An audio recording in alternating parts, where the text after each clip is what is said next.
भारत की 2/3 जनसंख्या निम्न आयु वर्ग से कम की है। तो भारत की 2/3 जनसंख्या 35 वर्ग से कम की है। अगर हम भारत की आयु संरचना जनसंख्या की आयु संरचना की बात करें तो जो 0 से 14 वर्ष की जनसंख्या है वो 31% पाई जाती है, और जो 15 से 64 वर्ष के बीच जनसंख्या है वो 63% पाई जाती है, और जो 65 वर्ष से ऊपर की जनसंख्या है वो लगभग 5.3% के करीबन पाई जाती है। ये पॉइंट ध्यान रखिएगा। नेक्स्ट क्वेश्चन है हमारा कि भारत में 19वीं शताब्दी में पड़े किस अकाल को समुद्र का प्रकोप कहा जाता है। जो उड़ीसा में 1866 में अकाल पड़ा था उसे समुद्र का प्रकोप कहा जाता है। नेक्स्ट क्वेश्चन है हमारा, सूचना अधिकार अधिनियम के अंतर्गत सूचना मांगने पर कितने समय में सूचना उपलब्ध कराना आवश्यक है। जो सूचना अधिकार अधिनियम के अंतर्गत कोई व्यक्ति सूचना मांगता है तो उस सूचना मांगने वाली संस्था या व्यक्ति को 30 दिनों के अंदर सूचना उपलब्ध करानी होती है। जो फिर सूचना का अधिकार अधिनियम है 2005 में लागू हुआ था, सन 2005 में लागू हुआ था। इसका उद्देश्य ये था कि जो भी शासन की कार्यप्रणाली है उसमें थोड़ा खुलापन लाया जाए और भ्रष्टाचार को भी थोड़ा कम करना इसका प्रमुख उद्देश्य थे। अब जो आरटीआई एक्ट है हमारा एक फंडामेंटल राइट है, ये ध्यान रखिएगा, क्वेश्चन बहुत इंपॉर्टेंट है कि आरटीआई एक्ट या सूचना का अधिकार हमारा एक फंडामेंटल राइट बन चुका है हमारा एक। अगला क्वेश्चन, इंटर सर्विसेज इंटेलिजेंस किस देश की गुप्तचर संस्था है। तो जो आईएसआई है वो पाकिस्तान की गुप्तचर संस्था है, हम सभी को मालूम होगा। जो संयुक्त राज्य अमेरिका की गुप्तचर संस्था है उसे सीआईए है, सेंट्रल इंटेलिजेंस एजेंसी। जो ब्रिटेन की गुप्तचर संस्था है वो सीक्रेट इंटेलिजेंस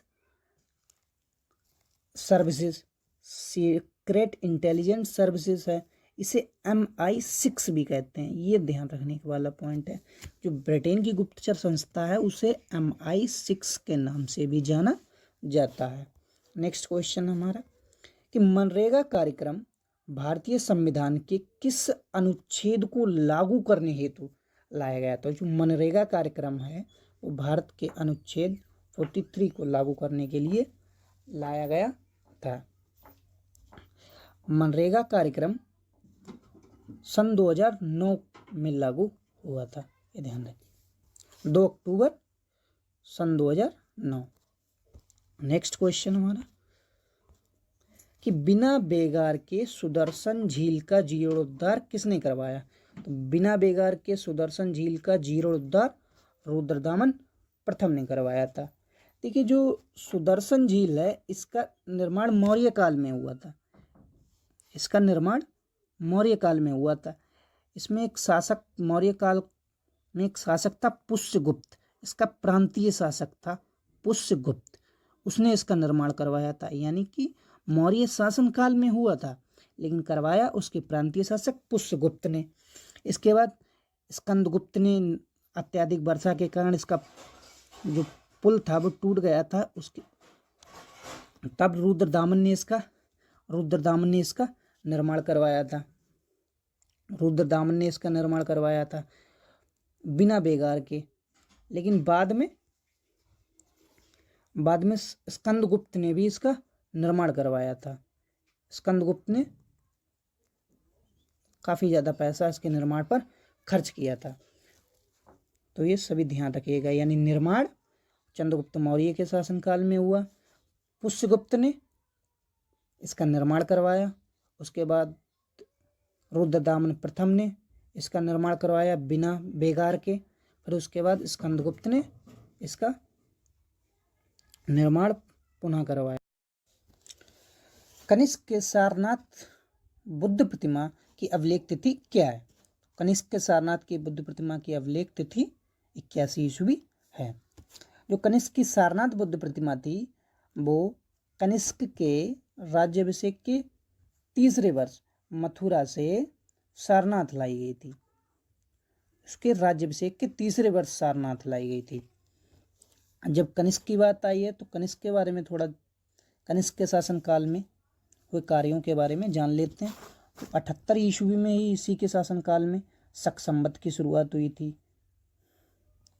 अब कनिष्क के शासनकाल में ही चतुर्थ बौद्ध संगीति हुई थी। जो चौथी बौद्ध संगीति थी वो कश्मीर के कुंडलवन में हुई थी, कुंडलवन में हुई थी, कनिष्क के ही शासनकाल में कश्मीर में हुई थी। ठीक है, तो इतना ध्यान रखिएगा। नेक्स्ट क्वेश्चन, भारत में सरकारी लेखों को ऑडिट करने का अधिकार किसे है? भारत में सरकारी लेखों को ऑडिट करने का अधिकार कैग को है। भारतीय संविधान में कैग के बारे में अनुच्छेद 148 से 151 के बारे में बताया गया है, उसकी नियुक्तियों और शक्तियों के बारे में बताया गया है। कैग के बारे में सबसे इम्पोर्टेंट पॉइंट है, कैग और भारत का मुख्य न्यायाधीश, जो मुख्य न्यायाधीश है उसके हटाने की प्रक्रिया और कैग को हटाने की प्रक्रिया दोनों बिल्कुल समान है। यानी जो कैग है और भारत का मुख्य न्यायाधीश है, दोनों के हटाने की प्रक्रिया एक जैसी होगी। यानी न्यायाधीश को जिस भी प्रकार से हटाया जाएगा, सर्वोच्च न्यायालय का मुख्य न्यायाधीश होगा। यानी कि मुख्य न्यायाधीश की यहाँ बात हो रही, तो मुख्य न्यायाधीश को महाभियोग की प्रक्रिया द्वारा हटाया जाता है। उसी प्रक्रिया के समान ही कैग को उसके पद से हटाया जा सकता है। कैग की नियुक्ति कौन करता है? कैग की नियुक्ति भारत का राष्ट्रपति करता है, राष्ट्रपति करता है। हटाने की प्रक्रिया के बारे में बता ही दिया है। नेक्स्ट क्वेश्चन है हमारा कि भारत में राजनीतिक व्यवस्था में इनमें से कौन सर्वोच्च है? तो भारत की राजनीतिक व्यवस्था में संविधान सबसे सर्वोच्च है। संविधान का निर्माण कब हुआ था? 26 नवंबर 1949 को। लागू कब हुआ था? 26 जनवरी 1950 को। नेक्स्ट क्वेश्चन है हमारा कि निम्न में से क्या स्टेनलेस स्टील का संगठक नहीं है? तो स्टेनलेस स्टील का संगठक एल्युमिनियम नहीं है। क्रोमियम, आयरन, निकल, ये तीनों स्टेनलेस स्टील में पाए जाते हैं, एल्युमिनियम नहीं पाया जाता है। नेक्स्ट क्वेश्चन है हमारा कि निम्न रोगों में कौन टाइगर मच्छरों द्वारा संचारित नहीं होता है? तो जो जापानी हेपेटाइट एन्सेफलाइटिस है वो टाइगर मच्छरों द्वारा संचारित नहीं होता है। जापानी एन्सेफलाइटिस रोग में सबसे इम्पॉर्टेंट बात है कि इसमें मस्तिष्क, जो मस्तिष्क है वो प्रभावित रहता है। यानी जापानी एन्सेफलाइटिस में सबसे ज़्यादा हमारे शरीर का जो भाग है वो मस्तिष्क है जो प्रभावित रहता है। चीनी लेखक भारत का उल्लेख किस नाम से करते थे? चीनी लेखक भारत का युन तू नाम से उल्लेख करते थे। नेक्स्ट क्वेश्चन है हमारा, पहली बुलेट ट्रेन निम्न में से किन दो स्टेशनों के बीच चलेगी? तो भारत की पहली बुलेट ट्रेन मुंबई से अहमदाबाद के बीच चलेगी। भारत की पहली ट्रेन, ना कि बुलेट ट्रेन, पहली ट्रेन कब चली थी? 1853 ईस्वी में। कहाँ से कहाँ तक? मुंबई से थाने के बीच, थाने के बीच चली थी और 34 किलोमीटर चली थी। किसके शासनकाल में चली थी? डलहौजी के शासनकाल में चली थी। और डलहौजी को भी भारतीय रेलवे का जनक कहा जाता है। इसे ही भारतीय रेलवे का जनक कहा जाता है, ध्यान रखिएगा। नेक्स्ट क्वेश्चन है हमारा, सीफोलॉजी क्या है? सीफोलॉजी चुनाव, मतदान आदि का सांख्यिकी अध्ययन है। चुनाव के समय, चुनाव और मतदान के समय उसका जो भी सांख्यिकी अध्ययन है, मतदान व्यवहार के समय जो अध्ययन किया जाता है भाई सीफोलॉजी। वारपिंड किसमें पाया जाता है? वारपिंड निष्क्रिय एक्स गुणसूत्र होते हैं जो मादाकाई कोशिका में पाए जाते हैं। एक निष्क्रिय एक्स गुणसूत्र होते हैं, ये ध्यान रखिएगा। नेक्स्ट क्वेश्चन है हमारा, अमेरिका का गांधी किसे कहा जाता है? अमेरिका का गांधी मार्टिन लूथर किंग को कहा। जापान की सहायता से पूरी होने वाली जल विद्युत परियोजना किस नदी पर है? तो जापान की सहायता से पूरी होने वाली जल विद्युत परियोजना है वो उसका नाम है पैठान जय कावड़ी। जापान की सहायता से गोदावरी नदी पर स्थित है ये परियोजना, जो जापान की सहायता से पैठान जय कावड़ी जो गोदावरी नदी पर स्थित है, महाराष्ट्र राज्य में स्थित है। नेक्स्ट क्वेश्चन है हमारा कि प्रसिद्ध पुस्तक मालगुडी डेज के लेखक निम्न में से कौन है? तो मालगुडी डेज के लेखक R.K. नारायण हैं। नेक्स्ट क्वेश्चन कि शेख फरीद का सर्वाधिक ख्याति लब्ध शिष्य जिसने दिल्ली के 7 सुल्तानों का शासन देखा था कौन था? जो शेख फरीद का शिष्य था वो निजामुद्दीन औलिया ने दिल्ली के 7 सुल्तानों का शासन देखा था। निजामुद्दीन औलिया किस संप्रदाय से संबंधित थे? ये चिश्ती संप्रदाय से संबंधित थे। इनका मकबरा कहाँ स्थित है? इनका मकबरा दिल्ली में स्थित है, ये ध्यान रखिएगा। इनका मकबरा दिल्ली में स्थित है। और इनके जो शिष्य थे, निजामुद्दीन औलिया के जो शिष्य थे वो अमीर खुसरो थे। अमीर खुसरो, ध्यान रखिएगा। नेक्स्ट क्वेश्चन है हमारा कि राज्य सरकार का आधिकारिक विधिक सलाहकार होता है। तो राज्य का जो आधिकारिक विधिक सलाहकार होता है वो महाअधिवक्ता होता है। जैसे कि केंद्र में होता है वो महान्यायवादी होता है और राज्य में होता है उसे महाधिवक्ता कहते हैं। तो महाअधिवक्ता के बारे में भारतीय संविधान में अनुच्छेद 165 से 177 के बीच दिया गया है। महाधिवक्ता की नियुक्ति राज्यपाल करता है। इसकी नियुक्ति भारत का वो प्रदेश का राज्यपाल करता है। और जो महान्यायवादी है, जो केंद्र का विधिक सलाहकार होता है वो महान्यायवादी होता है। उसका आर्टिकल 76 में वर्णन है भारतीय संविधान की। नेक्स्ट क्वेश्चन है हमारा कि संसद में शून्यकाल होता है।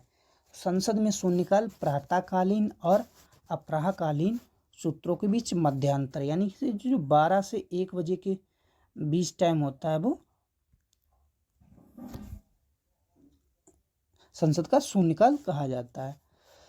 नेक्स्ट क्वेश्चन है हमारा कि लोकसभा का सभापति कौन होता है? तो लोकसभा का सभापति उसका अध्यक्ष होता है। संसद के जितने भी सदस्य होते हैं वो अपने में से ही एक अध्यक्ष का चुनाव करते हैं जो लोकसभा का सभापति कहलाता है।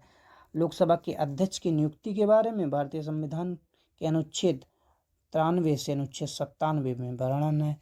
तो भारत का जो प्रथम लोकसभा अध्यक्ष था वो जी.बी. मावलंकर थे। ध्यान, जी.बी.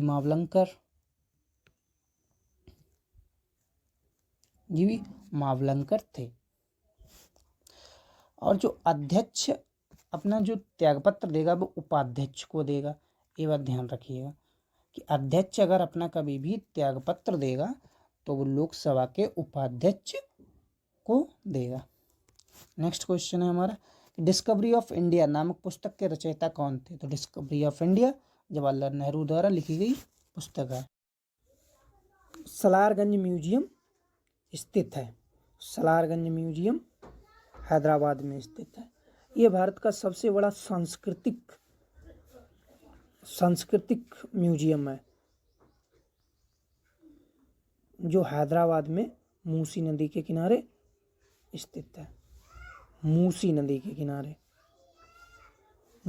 किनारे स्थित है। इसकी सार्वजनिक तौर पर शुरुआत पंडित जवाहरलाल नेहरू ने 1991 ईस्वी में की थी। इसमें भारत की कई पुरानी मूर्तियों, वाद्य यंत्रों एवं आर्ट एवं कल्चर से संबंधित यंत्रों को सुरक्षित रखा गया है। यह भारत का सबसे बड़ा सांस्कृतिक